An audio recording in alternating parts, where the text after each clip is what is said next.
Γεια σου. Περιμένετε. Ποιος είσαι? Είμαι Tim ο Τουκάν. Γεια σου Τιμ, είμαι η Σάρα. Λοιπόν, θα πάμε στο ελβετικό τρένο. Ναι, στο σιδηροδρομικό σταθμό. Τιμ, δεν θυμάμαι αυτή τη σκηνή από τους Transformers. Το Prowl και το Jazz είναι δύο από τα πιο εμβληματικά Autobot, που συνήθως υπηρετούν ως κορυφαίος στρατηγικός και δεξιός ειδικός στις ειδικές επιχειρήσεις της Optimus Prime. Δροσερός. Καμιά ιδέα για την ελληνική μεταγλώτηση του Μπομπσφουγγαράκης? Όχι.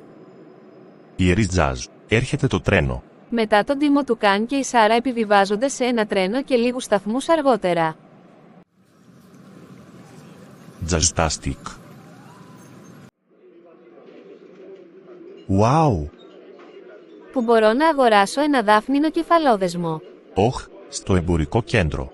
Αρκετά οικείο στο ελληνικό εστιατόριο. Γεια σου, τι θέλετε να παραγγείλετε? Θέλω ένα μπακαλιάρος παρακαλώ. Και θέλω ένα γυροσκόπιο κοτόπουλου παρακαλώ. Εντάξει, θα είναι $20. Σας ευχαριστώ. Λίγες ώρες αργότερα. Λοιπόν, αυτή ήταν μια κουραστική μέρα, και η Σάρα είναι χαρούμενη που είχε ένα νέο δάφνινο κεφαλόδεσμο που αγοράσαμε στο εμπορικό κέντρο. Τέλος πάντων, θα κοιμηθώ τώρα.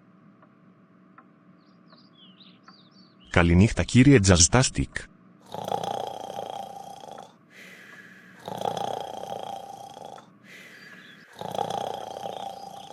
Τιμ, κοιμάσαι.